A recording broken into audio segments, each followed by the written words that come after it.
Hey there kids, I'm Mr. Jonathan, and today I'm going to be reading you Slip the Otter Finds a Home by Olena Kassian.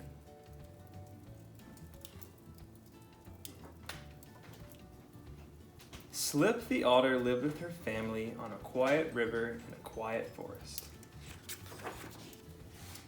There was lots to do in Slip's home.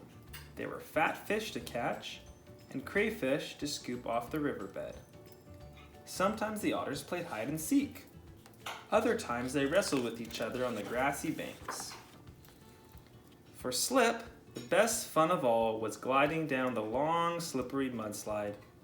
Up she climbed to the very top and then swoosh into the cool water with a great splash.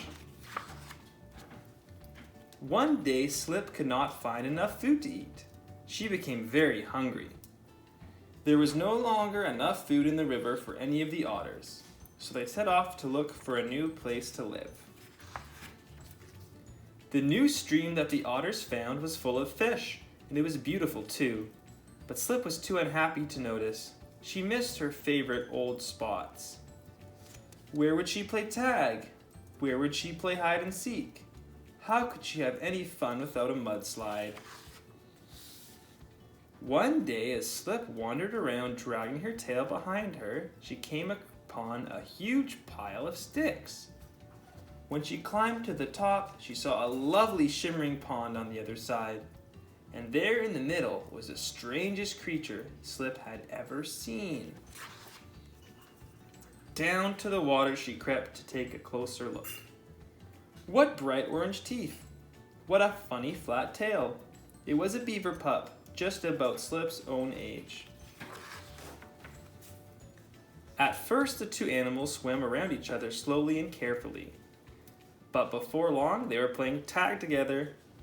They even invented their own special game. Slip chased after the beaver's tail and gave it a tug. The beaver smacked a shower of water all over Slip. When at last the new friends were hungry, the beaver headed straight for some green twigs to eat. Ugh, thought Slip. I'd much rather catch a fat crayfish. Once Slip was full of food, she began to feel sleepy. It had been a wonderful day, but it was time to return to her family.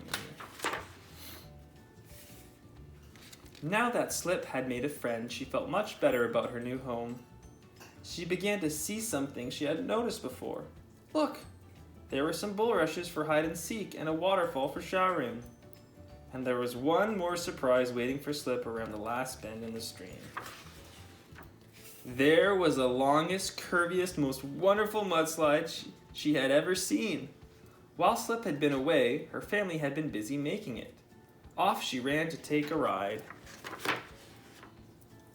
It was a tired little Slip who curled up in her dry, warm nest that night. But now, how happy she was. This new home was as good as her old home, and maybe even a little better. Thanks for reading with me today.